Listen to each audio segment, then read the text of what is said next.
What is the takeaway from everything that you've seen over the years that both of you have been playing? Sort of the fundamental mistakes or the bit of advice for young players coming through? It's right. Some of these lads are handicapped by the fact that some of their biggest moments will come in there, some of the biggest games that they're ever going to play. Like maybe they lacked in some kind of thing like mentality. Maybe it was injuries. There's lots of obstacles to come. That's why, to become a professional footballer, like Crouchy said, he went to Sweden as a young lad. My pal played with Crouchy and had the same opportunity to go to Sweden. He didn't fancy it. He didn't want to leave London, and he thought he'd just found his way somewhere else. Crouchy went there, with mentality, knuckled down, went and got it, and had a great career.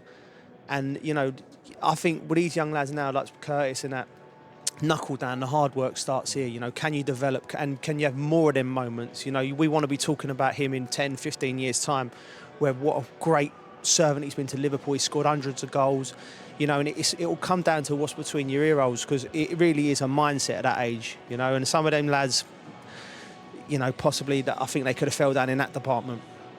I've seen, there's so many different factors to players making it. There's so many talented players that fell by the wayside for whatever reason, like you say, attitude, determination, focus. There's so many different factors. But alluding to what Joe said, I think I looked at Sancho going abroad and playing. He's taken it upon himself to go there and he's become the player that he's become. I looked at Brewster, obviously going on loan recently, and he's another player. I think it's a huge. I can only speak from my own personal experiences, and for me going out on loan.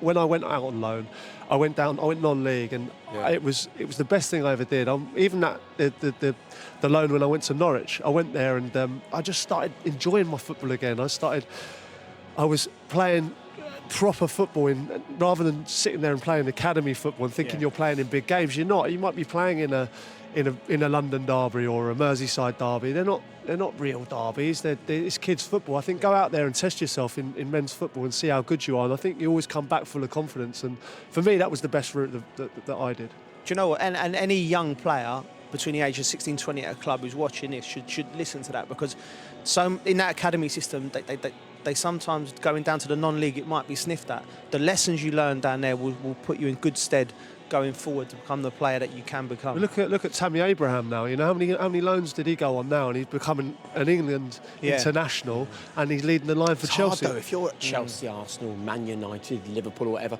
and someone says, right, you're going to go on loan to Stockport for. Your pride takes a beating almost, doesn't it? You've got to take yourself out. You've got to take yourself out of that comfort zone. Yeah. It's so easy, being at Cobham. Training with all the best players around, great facilities, to then take yourself out of that situation and go and play for Stockport or someone who hasn't got those facilities, or maybe not the players. For me, it was the best experience I ever did, and it was so beneficial.